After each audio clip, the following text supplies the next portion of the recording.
And now, from beyond our dimension, this is the JeffMara podcast. Here's Jeff. My guest is Dick Allgire, former television newscaster for over 30 years, who is now one of the top remote viewers in the world. He's the founder of the Future Forecasting Group, and he has achieved some fame working with the Hawaii Remote Viewers Guild. Dick, thanks for joining me and welcome. Jeff, it's so nice to talk with you. We're going to have a great segment. We have a lot of interesting things to go over here today. Well, for the people who are new to remote viewing, what is it and how did you become involved in it?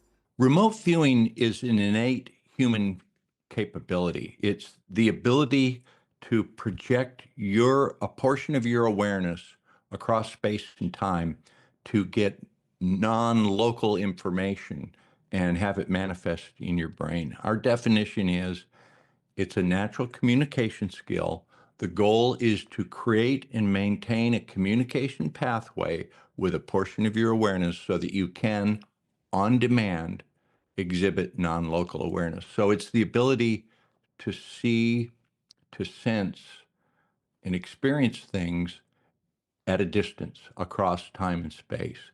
And I say that it's a natural human skill because I would ask you and I would ask everyone listening, have you ever had a moment where you knew something intuitively, where you had a premonition, where a mother knew her children were in trouble, in another state? Did you ever think of something like, oh, what if I got a speeding ticket and you come around the bend and there's a cop with a radar gun? I'm certainly you've had moments like that. I'm sure you have, Jeff. Yes, I have. Is it also kind of close to daydreaming a little bit? Yeah, daydreaming. In my remote viewing protocol, when we start out, okay, remote viewing was developed by the U.S. military.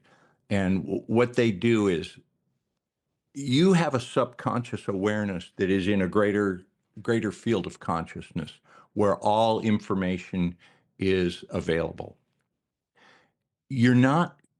Some natural psychics have an open flow where the stuff just comes in without meaning to. Most of us, it's not closed off. You're not listening to your subconscious. And I think that's because as human beings, we're a part of the God consciousness, this greater consciousness. We're a fractal of that. And whoever created us created DNA to make a machine that this portion of your soul can be attached to.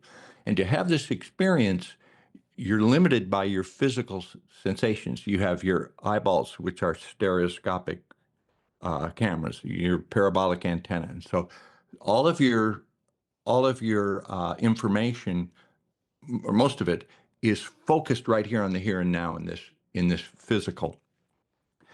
The military came up with some really brilliant methods of getting you to do things, to pose a query where you contact your subconscious just for an instant. So when I begin a remote viewing session, I'm in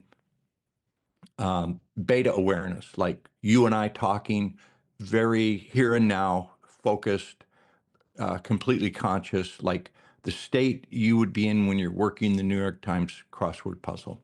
And in that state of total here and now consciousness, your ability to contact the target in remote viewing is limited to about that long, a second and a half. It would be like if I ask you, remember what a banana smells like. You can just hold it for an instant. So in the beginning of the session, you're posing these queries and the answer has to come to you very quickly. You can't hold it. About 20, 30 minutes in, as you're working, you get tied up more and more into the target. And then you get to that daydreaming state. And that's an alpha awareness state where you are kind of daydreaming, where you're thinking more about the target than you are being at your desk doing what you're doing. And then our method goes about an hour in, where we put down the pen, we do a breathing exercise, and we go into that little place between sleep and awake, which is a high theta brainwave. And that's where it can become more experiential. So that was a very long answer to, is it like daydreaming? Yes, it can be like daydreaming, Well, focused daydreaming. what was the catalyst that intrigued you so much that you decided to go take a class in it? I think natural curiosity. I've had a very interesting life. When I was young, my father had a dark room. He was a photographer, and he had a Nikon and Nicormat.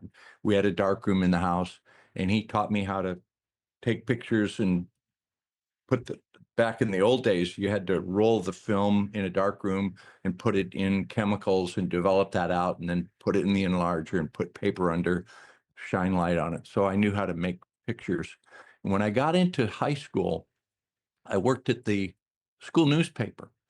And what I discovered was the advisor, the counselor, the teacher that's running the school newspaper would give me slips to let me be outside of class. I thought that was the greatest thing in the world, because back then you couldn't be out in the halls. You'd get a demerit, you'd get in trouble. But I had like these passes because I could go take pictures of things. And that led me to become, I went to journalism in college. And when I was 20 years old, I got a job with the NBC affiliate in Salt Lake City.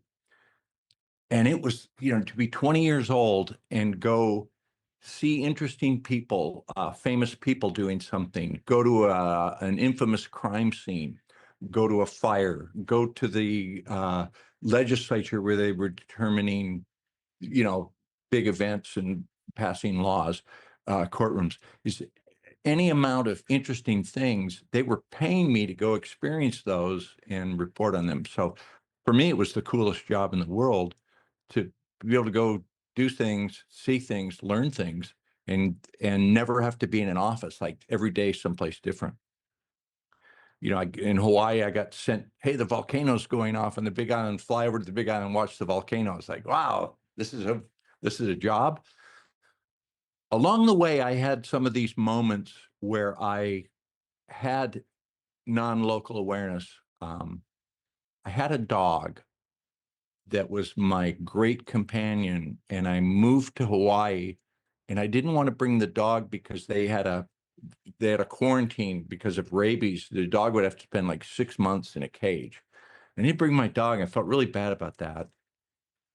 And one night I had a dream where my dog came to me and like telepathically said, "Why did you do this to me? Why did you leave me?" And it was a really vivid dream. So my sister called me, and I told her of that dream, and she said, "Oh, mom and dad they were elderly. They couldn't take care of your dog. They gave him to someone out on a farm." And she said, I had a funny feeling. I went out and he was chained up outside in the snow, like freezing to death.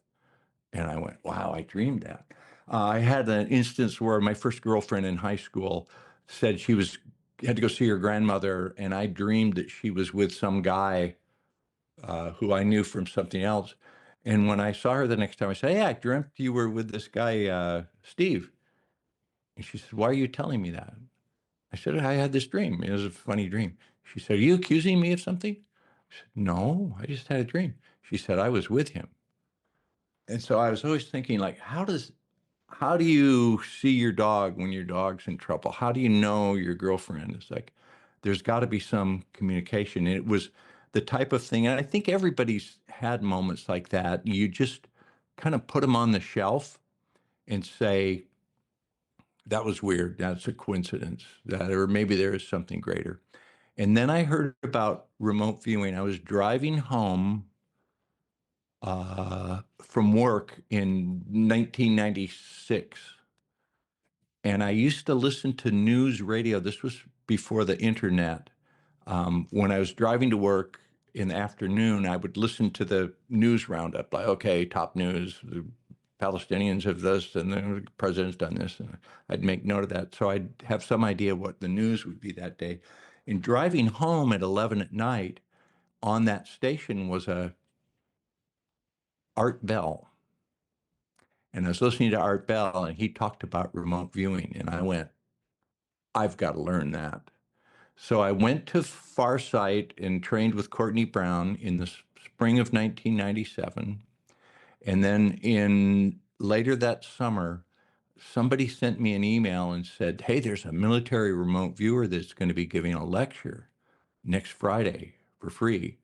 And so I went to that lecture, and my first mentor, Glenn Wheaton, showed up, showed his military ID, said, I was in the military, I was a spy, I did remote viewing.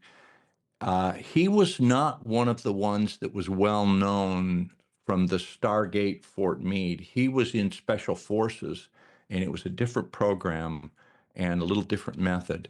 And he said, if you guys want to learn it, I'll teach it. And he taught me for like 17, 18 years and never charged a thing. His feeling was the government developed this. This is an upgrade of humanity. He felt it was his duty to put it out into the public. So I've been associated with him for 27 years now, and still learning. So that's my journey into remote viewing. Do you think remote viewing proves that life continues after death?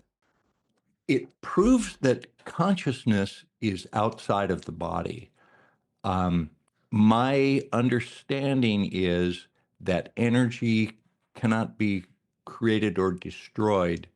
So when we pass on, our energy does continue on. In terms of consciousness, my first aha moment was I was working a validation target where it's called a beacon target. Somebody goes somewhere and they say, okay, I'm going to go somewhere and see something, describe where I am. And they just give you a number like 718397, 718397, see what you see. So I'm working that. And I get the idea of a structure and going upstairs, and I got the sensation of it's cold. When you go inside, you know, when you've been outside in the cold and you come inside and your coat has that smell of cold, I remembered that smell. I go, it's not a smell you have in Hawaii. So I'm getting out of the target that way. And then I did this little breathing and visualization exercise where I came to a stop, and this little movie started, and I saw a man walking near some suits, like a clothing store.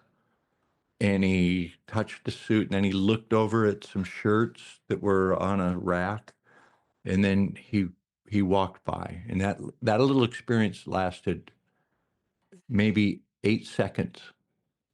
But it was like I was a surveillance camera attitude, and it was a full movie where this guy walked through, and he was in a gray coat, a long overcoat. So I came to, and I went, that was a really weird experience. Most of the remote viewing had come to me more as ideas and little flashes, but I really saw this full movie. And so I got the feedback. I drew that, and I thought, man, if this was a guy shopping, that's going to be amazing. So I get the feedback, and the guy writes, I'm at a PX in Augsburg, Germany, on the second store. It's the men's clothing department, and I'm walking through the men's clothing. And the hair on the back of my neck stood up, and my knees got weak, and I went, oh my God, I saw that. And I called my teacher, Glenn Wheaton. I said, Glenn, I freaking saw it. I saw the movie, I saw it. And he goes, calm down. You okay? What have you been doing? And I realized, oh my God, everything we do is recorded. Everything we do can be accessed. It doesn't just happen and then not exist anymore. There's a record of everything we think, of everything we do, every good thing, every bad thing, every emotion. It's all still there and accessible. And that was one of my great aha moments.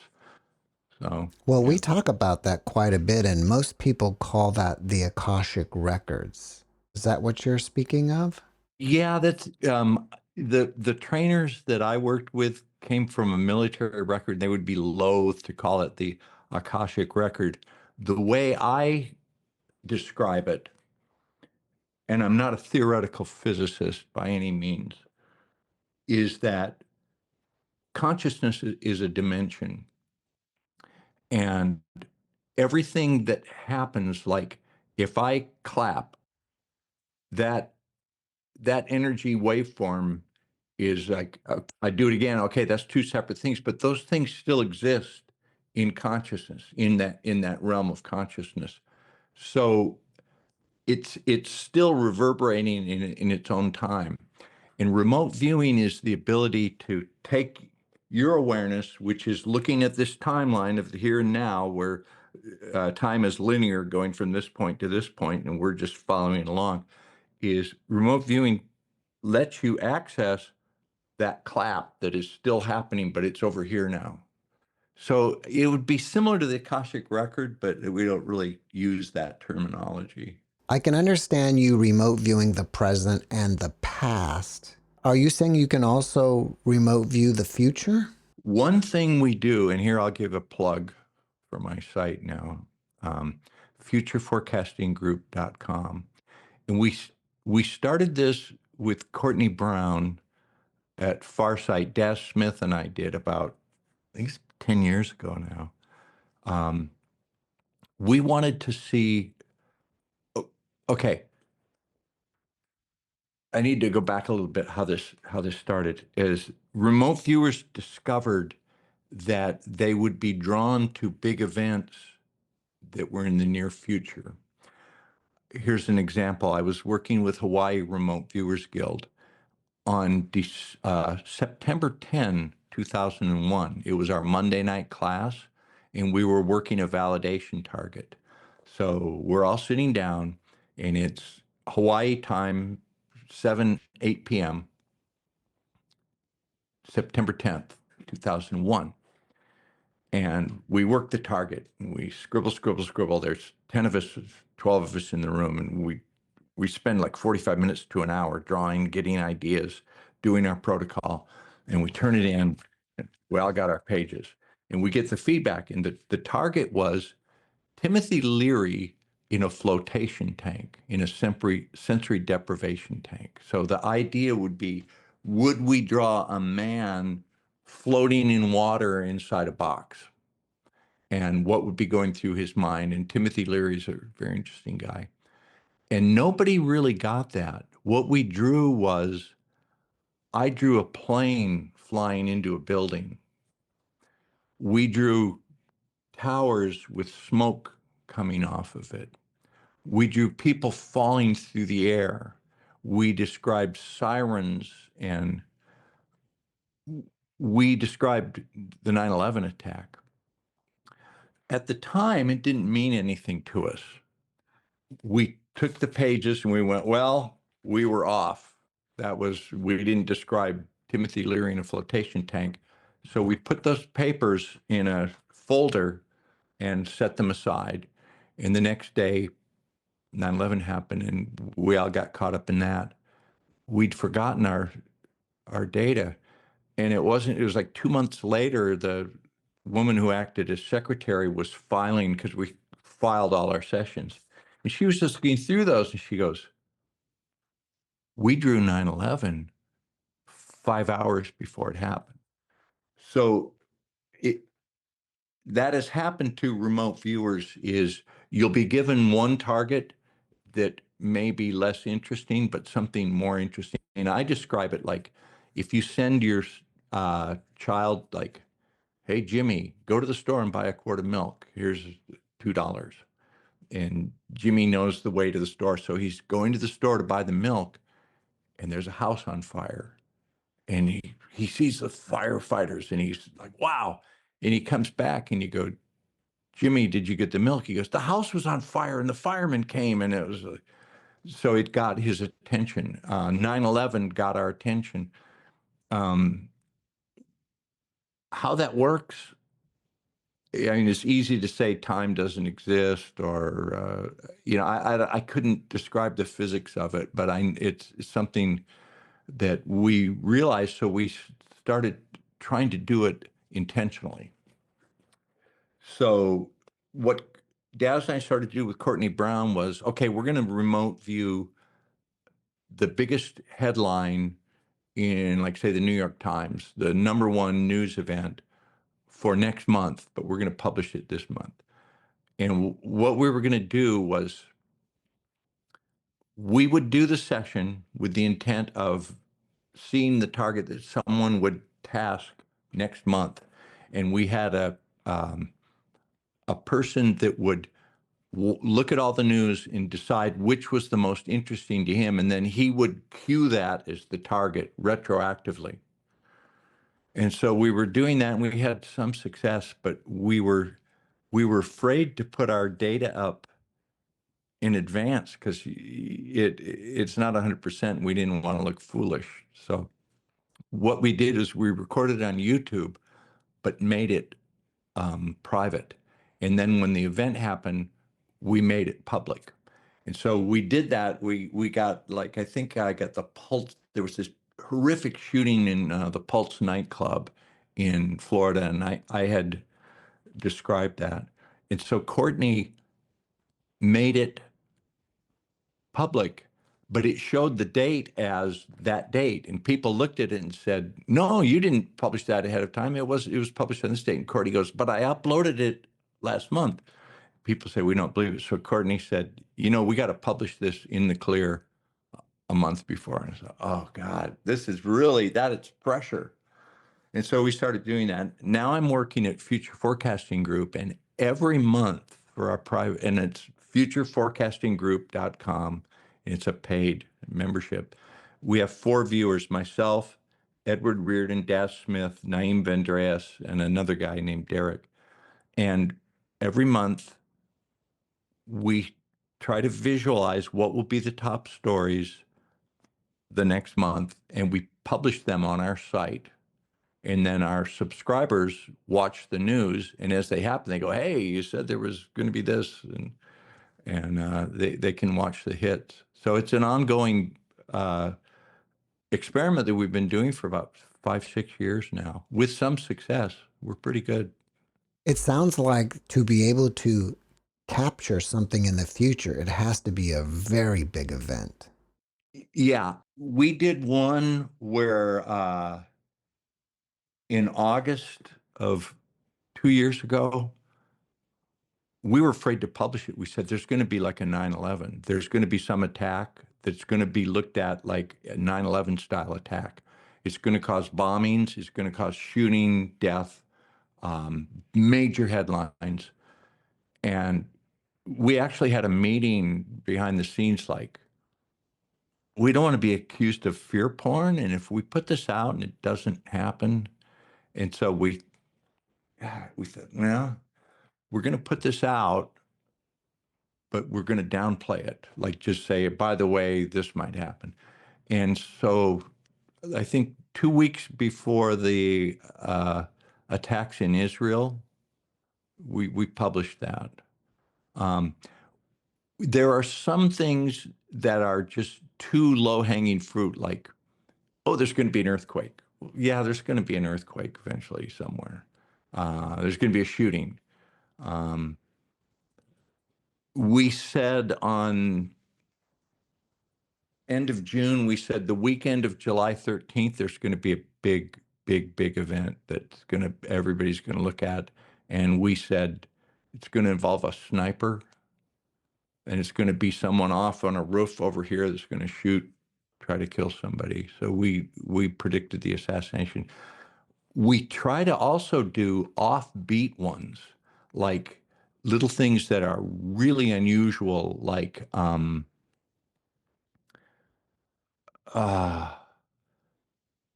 man will do something real silly that'll be I can't think of one offhand, but the offbeat, quirky things that are too unusual, that like they're published because they're so bizarre. As we try to do those. Did you happen to view the New Jersey drone thing? I don't recall if we had predictive data. I think we had a little bit. We try not to do current events targets, like when something's in the news, like what's behind it, because that's too much noise and too expected.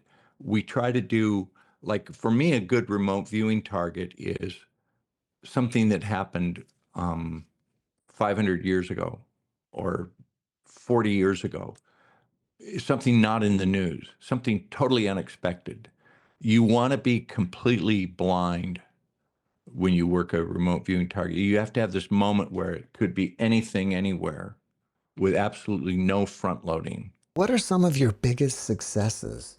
The attack on Israel, the prediction of the assassination attempt on Trump, um, we're that would be predictively in terms of success. I like looking at past events, things like, oh man, I do so many. Oh, okay. I worked at that target for Courtney Brown where I totally blind. I just get a random ID like A1, B2, C3, D4. I'm sitting here doing my thing, and I awake to there's green grass, and I go, oh, I'm remote viewing. I'm seeing this. It's green grass. And it's like Kodachrome clear, like, and I look up and I go, this is like a park. There's a street over here, and there's an old style lamppost, and there's some people gathering over there. What am I supposed to see? The sky is blue, but the sun is weak. And I'm just getting my orientation, like, okay, I think I'm on target. And I started thinking too much, like, what do I got to see? And it was so clear. And I go, I don't know what it was, where I was, like, there's grass, blue sky, some people over here, some buildings, and a roadway. So that took me like 20 minutes just to get that. And I've got one page of a sketch of why am I in this park on a grassy place? And so I do some more work, and I go, I see buildings and there's all these people gathering. Why are they here? They're dressed nice, like they got like ties on and nice clothes, and they're here to see something. It's like a flash mob, but why did they all come? They just came, they work here or they live here, but they all came to see something. What are they going to see? And I'm looking, and then I go, these old buildings, this is a city, but it's not real modern. And then I get the idea of, oh, they all go, oh my God. And they're all, oh. And I'll jump to the punchline that it was the JFK assassination. So I was in Dealey Plaza experientially, looking at the grass and looking at the people. And I never saw the president go by and get shot. I saw the people's reaction to it. So that's for me, that's experientially, that's something I always remember. As the day we're recording this, we're having this conversation on what is the 18th. They're releasing the JFK files today, supposedly. See if we the remote viewers got multiple shooters in a high level plot. What are your thoughts about remote viewing extraterrestrial targets? I've done it a few times. It can be done. I'm very skeptical of most. I think that remote viewing has been joined at the hip with the ET thing. Is like anytime somebody gets any skill with remote viewing, like, okay, let's remote view the aliens.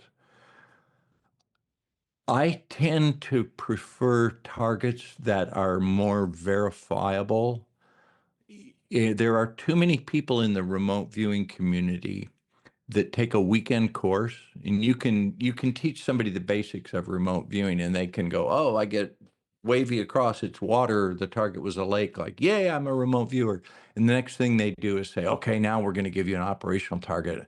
And the people go, I see a flying saucer, and they go, oh, good, keep going. You go, well, it's gray aliens with bug eyes, and they're doing an abduction, and they come from the Pleiades, and oh yeah, you did a great remote viewing job. It's you can, if you work with an organization that constantly does UFO alien targets, you can just plug in all the known stuff, and you will appear to be remote viewing. I say prove that you can remote view by remote view the Brooklyn Bridge, or remote view the attack on Pearl Harbor, or some known location where you can verify the data.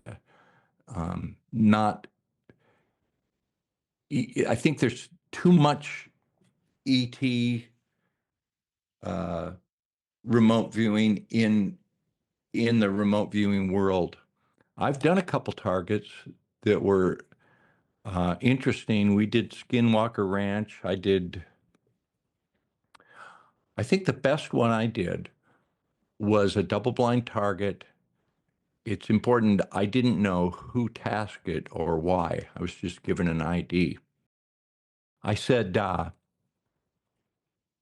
there's a place that it's really controlled access. You got to have you got to be checked, go through guard to get in here.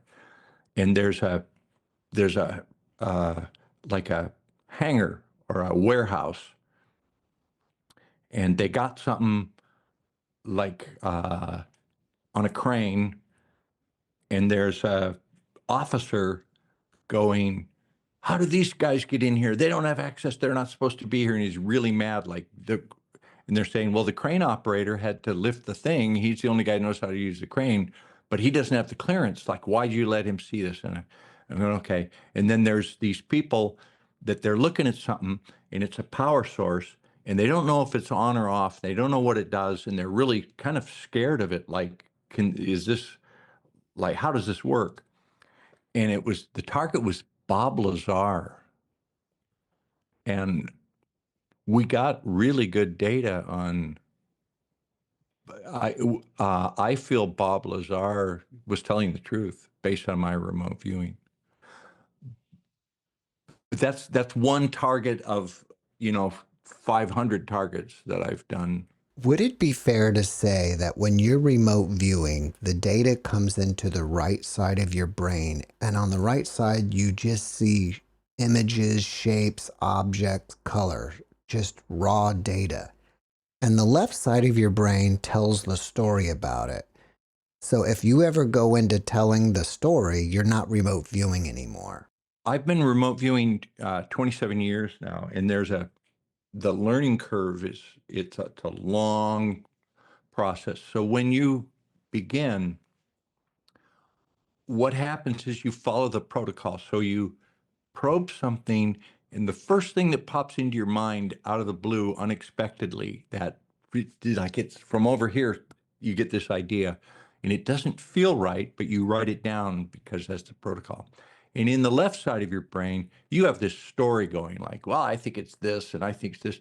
And then you do the protocol, you probe, and another little bit of data comes, and it doesn't feel right, and you don't believe it. And then you get the feedback, and you go, all that I was thinking in my left brain that felt so comfortable to me, that was all wrong. The stuff that I didn't believe, that was right. And you go, aha, clue number one. So that's why remote viewing takes a long time to learn, because it's this process of working a blind target and then getting feedback and resolving that in your brain. Like, this is what I thought it was, and this is what the data told me from my right brain.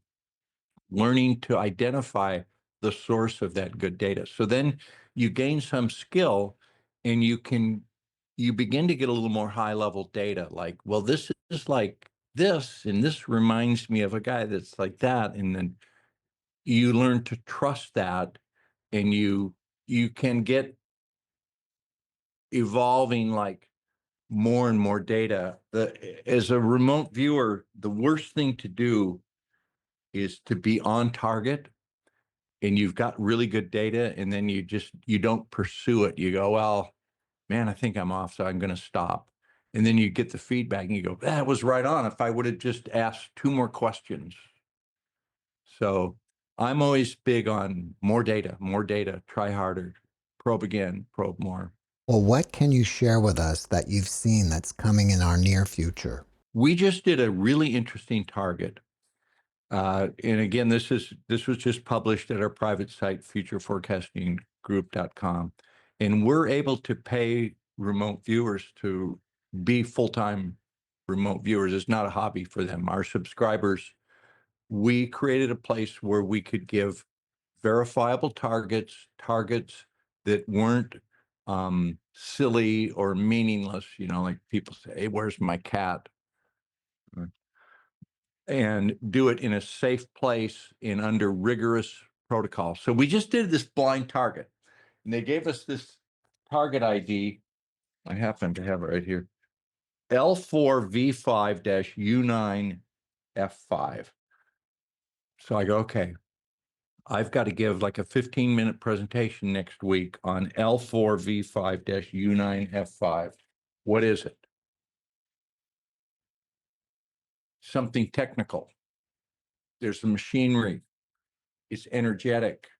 Man, this is energy. And so I worked like 2 hours, and it dawns on me that it's not a specific location like that you could go to one place. Like the Kennedy assassination was, I plopped down in Dealey Plaza and I saw, okay, there's grass and there's a building over here and there's people here. This, I realized, involved technology and machinery, but it wasn't location specific. It was more of a conceptual target. And what I got was energy, electrical energy, a new form of electrical energy that's folded in with quantum computing, artificial intelligence, and zero-point energy.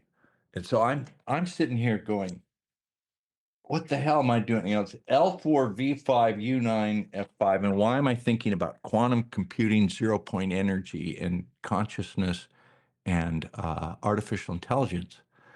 And so I get this, I do like 15 pages of this is a time when carbon energy will be obsolete.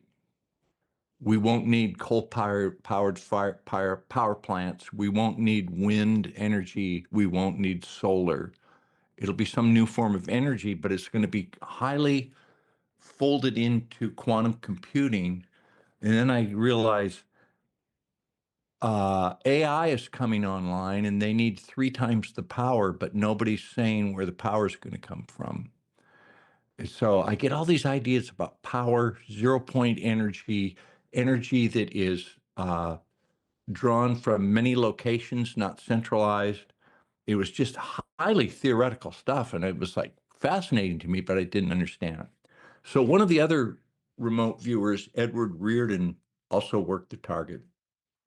And when I was finished, prior to feedback, I said, Edward, that was an intense target.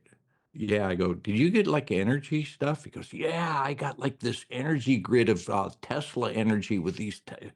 And it turns out what we were tasked to look at was the energy grid in America 10 years from now and beyond. And how would it adapt to AI? So without being told that, our subconscious awareness took us to the idea of energy. And we have this whole fascinating presentation, like it's an hour-long presentation with all of our data, indicating that we have really interesting new technology over the horizon. And you certainly know that we're at a time of the change of civilization. We're at the end point of the old civilization. We're going on to something new. We're in a transition period right now. And the technology that's going to be rolled out is going to be fast and furious and exponential. So that was a really interesting session, and Edward and I hit it really hard. It's to be part of that, to sit here at your desk and just take those target IDs, and then those thoughts occur to you, and you draw all these sketches of how zero point energy will integrate with quantum computing and artificial intelligence. It's like, wow, how did I think that? Who gave you that target ID? Okay, this is one of the advantages of working with Future Forecasting Group, this platform that we created. One or two remote viewers working alone really can't do much because you have to work double blind. The targets have to be vetted, like the proper way to queue a target. We have a full-time targeteer who is someone who takes the package, like the information of what they want to know, like what's the energy grid going to be. He generates the random target ID. He puts the wording in such a way that it will make sense to the subconscious, the viewer, and then he attaches that thought, that intent to the target ID. So all we're given is L4V5-U9F5, but there's somebody behind the scenes that has devised that, made that address possible. And then there's someone a level behind them that selects the target that, somebody in our group said, hey, they'd say that AI is coming, but it's going to be 3 times as much power. How's that going to happen? What are they going to do? So they cue us that as a target. Several years ago, we remote viewed Elon Musk, and interesting guy, but it was kind of prescient of how he's really in the news a lot now, and we remote viewed him as a project 2 years ago. Like somebody had an idea that he would be an interesting guy to look at. Um, I suspect there's some guidance behind the scenes that's pointing us in directions, but the viewers are kept isolated from all that decisions. Um, Viewers have no input on selection of targets or who is selecting the targets. We just trust the people that's doing it for us, and we do they keep us fat, dumb, and happy. Like ideally, a remote viewer would be kept in like a dim dungeon under red light and just fed some good food and then slipped a target ID. You'd have being exposed to current events is not good for remote viewing performance. It really degrades it when you're watching all this going on. I know this may seem way out there, but have you ever remote viewed Bigfoot or what it is? I have a sketch of Bigfoot I'll send to you. Yeah, I remote viewed Bigfoot, and I saw it, but my idea was it was like a ghost or an apparition, something supernatural, like something from another dimension. But I drew the hulking form. Yeah, I didn't understand what it was, but uh, I drew the thing in the woods. I believe on your channel you talk a lot about Bitcoin and cryptocurrency. What are you seeing with that? There's a reason for that. The person that recruited me to create Future Forecasting Group, someone with knowledge, how can I put this? Knowledge of supranational. I'm not saying supernatural, I'm saying supranational, which would be above nation states. An administrative level that is above nation states. There are people that control and guide and just kind of nudge things and keep things running the way they're supposed to go. someone with such knowledge who helped me form future forecasting told me, Dick, you have quite a skill. Throughout history, people with this skill have been kept comfortable. The kings have hired them. They've been the seers, the fortune tellers, but they've never had to worry about what they eat or where they live. They've always been comfortable. They don't have to worry about their physical needs. Here's what you need to know, Dick. We're in the transition to a new financial system. The old system is really dying, and it's going to be cryptocurrency. If you learn about cryptos and get some Bitcoin and a couple of other cryptocurrencies, you'll be fabulously wealthy. And that I took that to heart. I knew nothing about Bitcoin. I'd heard about it. This was 2017. And I was like, okay, I got to learn about this. So I Google, Bitcoin, how to buy Bitcoin. Ethereum, XRP, there's just all this information and all this. I mean, there's a lot of BS and there's a lot of con jobs, and it's like, holy. And so this guy that told me to learn about it, he was traveling, and a month later he says, yeah, well, you need to learn about that. I said, well, I got a wallet, but I don't know I have no idea how to do this. So he gave me a couple of clues. I never got into it. Bitcoin hit November of 2017. Bitcoin hit $20,000, and I went, yeah, I didn't get in. I missed it. This thing hit $20,000 as my chance, but I didn't learn about it. And he said, nah, you still have time. It's just getting started. So I learned enough about, now I understand I can have an intelligent conversation about cryptos. And I used my intuition. There was a day when I took my phone, I called my 401k manager, and I said, I'm going to take 90% of this out. My heart's going like this. God, what the hell am I doing? And I just kind of used my inner voice. I said, Ethereum, Litecoin, Bitcoin, XRP, and Cardano, and a couple others. And I invested my life's savings. And COVID happened, and it went down. It's like, wow. But my mentor said, don't worry, it's going to be fine. But I did quite well. So I'm comfortable now. I don't worry about money. I can just remote view. But here's the point. We are in the transition to a new financial system. A new civilization is emerging. It's going to be run on blockchain distributed ledger. Everything you do, everything you buy, every interaction you make, and some people won't like this. They're going to say, oh, this is the mark of the beast. This is total surveillance.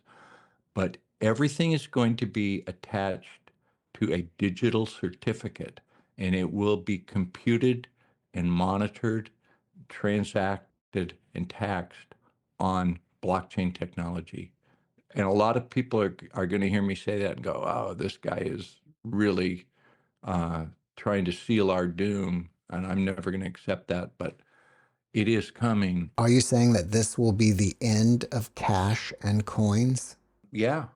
We actually did a remote viewing on the death of the dollar.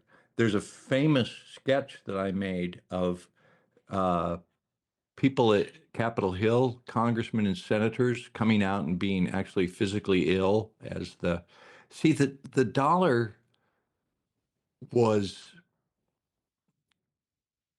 made the world reserve currency at the Bretton Woods conference at the end of World War II. And every fiat money system has a lifespan.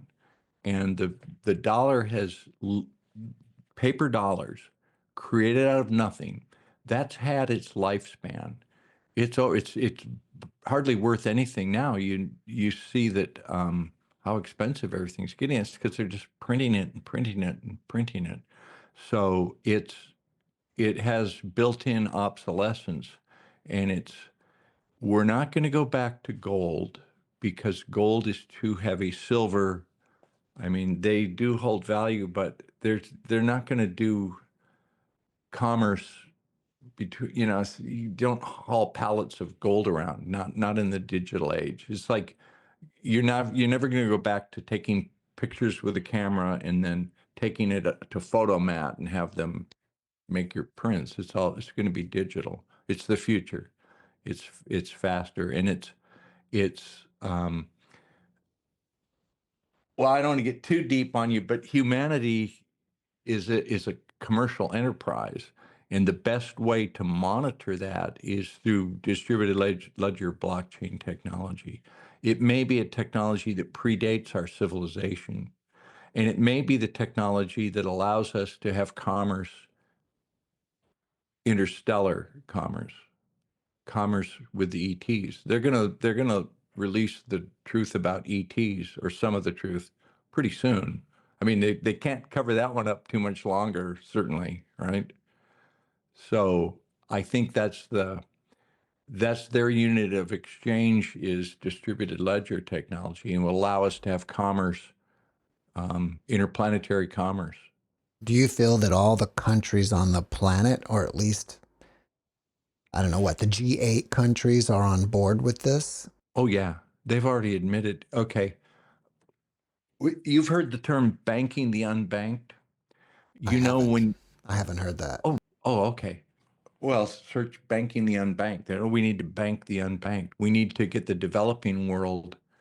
Most people in the developing world don't have access to a bank. They need to get, when you turn in your iPhone and they give you a good trade-in value for iPhone, that iPhone is refurbished and it's given to people in the developing world. We have a situation. I don't have my phone right here. I didn't want it to ring while we're talking. The the technology to have your entire history in the palm of your hand, and a way to do transactions anywhere on Earth, is now it's there with smartphones, and they're going to get smartphones in everybody's hands, and you'll have a wallet in there. I mean, they're moving away from cash. There's restaurants now that no longer take cash. One of our remote viewers in the UK, Daz Smith, he says he hasn't used cash in years. In China, they don't use cash. They'll do it with an app. Um, I went to Korea with my wife. My wife is Korean, and to get a taxi cab, it's all on your smartphone. It's all paid. Yeah, we're going to digital technology. I could be wrong, but I thought even Starbucks at least doesn't accept coins anymore. Yeah, yeah. They're moving away from that. It's just the yeah, children today, the generation growing up, they're going to look at us and they're going to say, people used to use pieces of paper as money, and they used to put them in a truck, like this heavy armored truck, and they would take paper and they would drive it around and they'd put it in a machine. And then you'd put a card in and put a code in, paper would spit out, and they'd use that to buy stuff. Can you believe that? They actually did that? That's crazy. Like, that will just seem so foreign to them. And not only that, the people that controlled things, they could make as much paper as they wanted. They could just make it and make us use it. That will seem in 50 years, that'll just be an ancient history they'll teach, and people go, how did what? That's just strange. That's like putting a leech on you to try to heal yourself or something, you know. Isn't one of the main problems with cryptocurrency is that the value changes rapidly and it's not that stable? Well, it is, the volatility right now is good, because that allows you to obtain more of it. The stability of crypto, like Bitcoin, there can only ever be 21 million Bitcoin. It's written into the code that there's a limit. There's no real limit to gold. They can go keep mining it. There's really a lot of gold in here. Dollars, there's no limit. They just make them on a computer. So the volatility is part of the rollout. And if you learn to embrace the volatility, when it goes down, you buy more. Like I bought Bitcoin at 5,000. I bought Bitcoin at 10,000. I bought Bitcoin at 30,000. Today it's at 84,000. It will, our next level, probably 125 to 150,000. But the important thing about Bitcoin is the limited supply. It's capped number. There can only ever be 21 million. So the volatility is just the growing pains of rolling it out. What do you think about the countries that they call the BRICS nations and they want to start their own currency? Are they going to get on board with crypto? Yeah, I think they eventually will. There's a battle brewing between BRICS and Trump because Trump has said if you guys try to bring in your own currency, see that the world is fed up with the US dollar. What we've done is the US dollar was adopted as the world currency at the end of World War II. Why? Because the US had all the military might. We had won World War II. We had all the tanks, all the planes, all the ships. We had the atomic bomb. So we had the muscle to say the world reserve currency is going to be the US dollar. US dollar is king. It was also backed by gold because the U.S. had confiscated much of the world's gold supply. The Nazis looted the gold of Europe, and we got most of that. The Japanese looted most of the gold of Asia. There's a book called Yamashita's Gold. Sterling Seagrave wrote this book. The Japanese had got gold from all over Asia, and they were storing it in the Philippines in caves. And at the end of the war, America got that, and it helped fund the United States. So the dollar was backed by military might, then it was backed by gold. In the late 1960s and early 70s, we were expanding so much, our economy was expanding so much, we didn't have enough gold to back all the dollars we needed. So Nixon took us off the gold standard, and he said, okay, it's going to be fractional reserve. Like if we have $1 worth of gold, we can have $10 worth of paper. And then it was like, well, we have $1 worth of gold, we'll have $100 worth of paper. Now it's like a trillion. Then they started backing it with oil. Like they made a deal with Saudi Arabia in 1971 when Nixon took us off the gold standard. So dollar was backed by military might, then gold, then oil. And what that enabled us to do was you and I have a really luxurious lifestyle as we print money, but we make everyone in the world use dollars. So the inflation is diluted by everybody in the world having to use US dollars. As we print more and more, the inflation isn't just felt here, it's felt all over the world. So people in Thailand who would live on 50 cents a day to buy rice, all of a sudden it costs them $1 a day to buy their rice and things. So yeah, kind of a long-winded answer. The BRICS nations are getting tired of, hey, we don't want your inflation. We don't want your stinking US dollars anymore. We're going to make our own BRICS currencies. So that's going to be a friction point, and there could be a world war to resolve that. But eventually we are going to go to distributed ledger. There will be a number of different blockchains that will run finance and commerce, and Bitcoin will be the store of value. Well, I think it's fascinating that you talked about how If we all use Bitcoin or some sort of cryptocurrency, we may be able to start having commerce with ETs. I think that distributed ledger blockchain technology, okay, humans are pretty clever, but we're not that clever. Like a lot of this technology we didn't invent is being rolled out, and it's being rolled out through ET. And so, like, as I said, blockchain may predate this civilization. See, there have been 6 different civilizations on this earth. And I know you've interviewed people who have given you evidence of that, of previous civilizations. That's hidden knowledge. They don't tell us about that.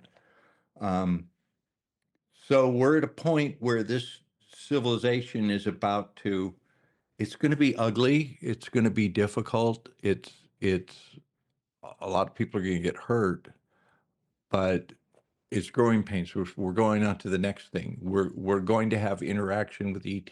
We're going to have um, technology untold, like I explained in the energy. We're going to have quantum computing and AI and free energy. It's going to be an amazing time. The next 10 to 50 years. Um, I'm pretty old. Like I'm 70. I probably won't see a lot of it, but it's going to be amazing. It's going to be really amazing. Well, what should we do to get prepared for it? You need to embrace um, hyper novelty. You need to realize that the old things that you relied on, like your job may not exist if you're a clerk that does notaries, or if you're a lawyer that writes contracts. AI will put you out of job right now. Even video editors. I do video editing, and I think I'll be able to input instructions and have a YouTube with thumbnail just come out without me having to do it. So you need to, my advice would be embrace hyper novelty, learn the new technologies, find some foothold in new technology. Like we have an editor that works for Future Forecasting Group that he's learning AI. Like he's our AI guy. So he can, oh, we need a voice created, or oh, we need a graphic created by AI. He does that. So my advice to young people is learn about blockchain, learn about AI, learn about new technology, embrace it, and go with the changes. I was in my 60s, I was retired, and I was told, okay, blockchain's coming. And back then, people were saying, well, Bitcoin is only a Ponzi scheme. Bitcoin is never going to be anything more than used by drug dealers and criminals and terrorists. And now we have the head of JP Morgan saying, yeah, it's a store of value. And Larry Fink of BlackRock, yeah, it's a store of value. Donald Trump in his first term said, Bitcoin, I'm not a fan of cryptos. I like the US dollar. And now he's just made a repository of cryptos. So slowly, it's coming. They're rolling it out. We are in the transition to the new financial system. And it would, I'm not trying to, I'm kind of a Bitcoin or a crypto proselytizer. I'm not trying to sell anybody anything. Like don't buy my it's not a multi-level like, hey, buy Bitcoin from me or see my, you learn it on your own. It's 100% your own thing, but I would learn about cryptocurrency. What is blockchain technology? Blockchain technology is a ledger that is trustless. Okay, if I am going to wire money to you, I go to my bank in Honolulu, Hawaii, and I deposit money in the bank because they're the bank. We trust them. They have a technology called the SWIFT system where they will wire money to your bank, and you trust my bank trusts your bank. They get the money, and then they give it to you. Those are the trusted agents. Blockchain is a trustless system where there's not a central authority, which is the bank. Blockchain is a code it's a distributed ledgers distributed among nodes on a network, and they all have to agree. So they get a cryptologic puzzle. They get uh, a, a cryptologic. It's a problem they have to solve, mathematical problem. And when enough of them solve the problem, it writes a new block on the chain. So it's a ledger of every transaction is agreed upon by all these computers. They all agree upon it. So no one person has to be trusted or can change it. It's hard to wrap your mind around. It's difficult to. It took me a while to understand it, but it's trustless peer to peer, so that I can. If I was going to wire you money, I got to go to my bank and pay them a bunch of money. They're going to ask me a bunch of questions and check my ID and say, what's it for? They're going to report it. If I was going to wire you $1 million, my bank would like, what are you wiring $1 million for? Did you report this to the government? And like, where did this come from? And we're going to charge you, $150 to wire this, and we'll get it there maybe tomorrow. And then your bank's going to go, well, why did you get this $1 million? And where's this from? And you got to report. If I gave you Bitcoin, I could type in your address, go like that, and in a couple of minutes it'd be there. And there's no permission, nobody asks. There's a record of it that's permanently on the blockchain ledger, but there's no permission. Well, if people want to find out more about the Future Forecasting Group, should they contact you or go to a website? Yeah, go to futureforecastinggroup.com. The reason it's a paid membership, first of all, we have a team that pays the remote viewers to do high quality work. We also have some sources that we interview people that can only give information that is in private. Any information that's given out in public is highly regulated. You will lose your website. I've had a couple of websites just taken down. It's allowed in a private setting. So what you can do privately, you're allowed to give out more information.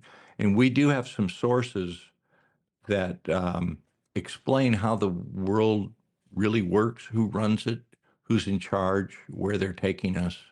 It's if I wasn't actively creating content for my site, futureforecastinggroup.com, I would pay to hear the interviews.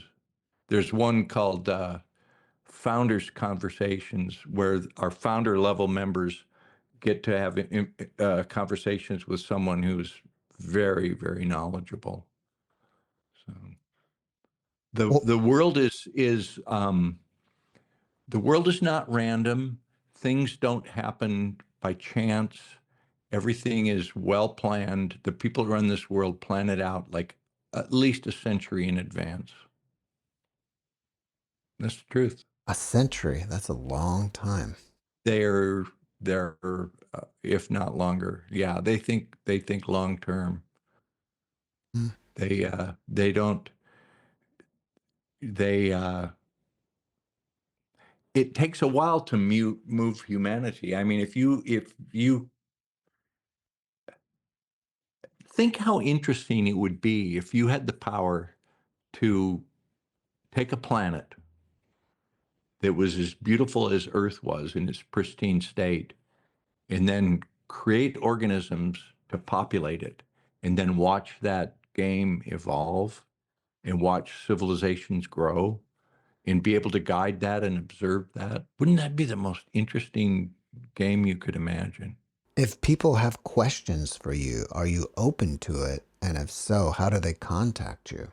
Um, info at futureforecastinggroup.com. All one word, futureforecastinggroup.com. Info at Future Forecasting Group. Or if you have a contact and somebody has a good question, you can forward it to me and I'll try to answer it. I'm just a guy here in Hawaii I'm having an interesting life.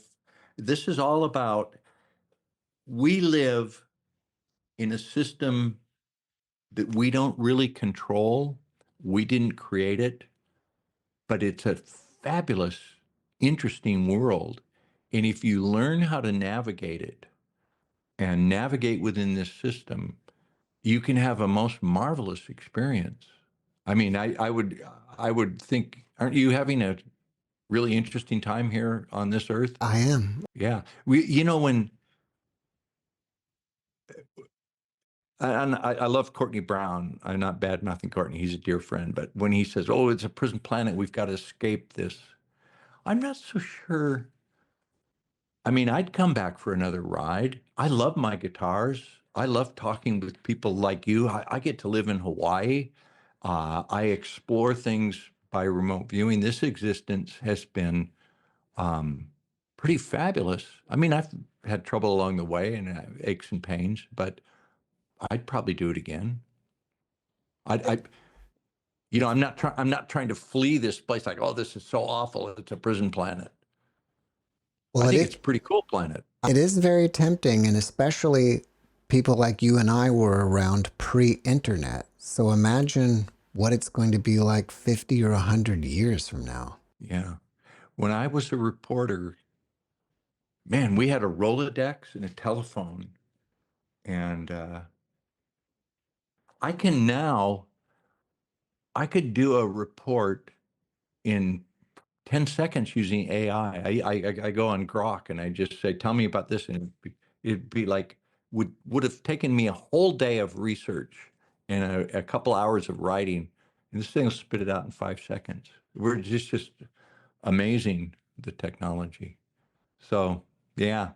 Anyway, it's been great talking with you. I've really enjoyed this conversation. There's a lot we didn't touch on. We'll come back in a few months. Well, before you go, can you leave us with a last positive message? You have the power to navigate and create a wonderful life if you embrace change. And I think what has served me well is curiosity and diligence. If you're curious and diligent at doing what interests you and what you love, you'll do okay. And we are at an amazing time.